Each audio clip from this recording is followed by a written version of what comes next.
we got little.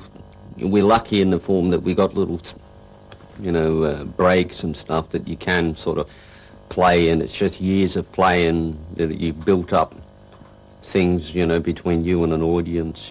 You get, and I suppose in from the early days picking up things. You would watch when I would watch somebody like Chuck Berry or something. He would always, especially if he was singing, he always had little raps that he had going with an audience. He'd go, "Hello," and the audience go, "Hello," and you go, "Hello," and they go, "Hello," and he had all of that. He'd just go like this, and the audience would respond. So I would try and I thought, well, with Chuck can do, maybe I can do it with the guitar. So I go, and if the audience went, "Hey," you go, and you sort of build it up, so you get like.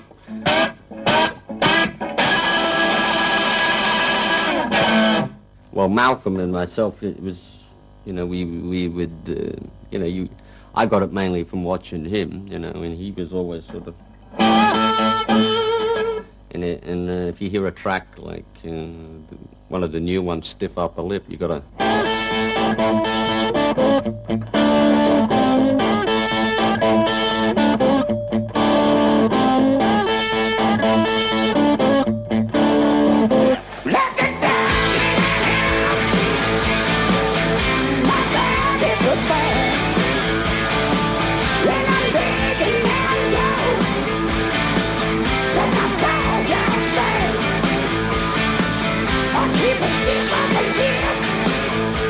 As a kid, I would sit and I thought it was oh so clever. You see, I thought, well, I could sit and knock these little things together, and you were thinking it was, it was a good exercise for you, and you could sort of practice away with them. And then even in the track Thunderstruck, when it was the same thing. It'd come up like a, it started like a one-handed,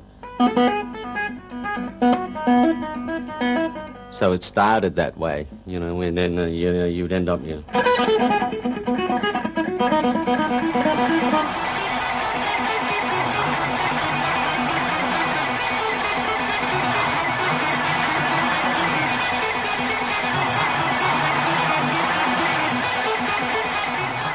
We used to have a funny thing. It used to seem after 6 o'clock at night when the sun went down, or whatever time the sun would go down, there's when suddenly there's, it's a bit vampire-y in a way. The sound would start to fall, fall into place. What sounded like, a shambles in the morning sounded like something very together at night.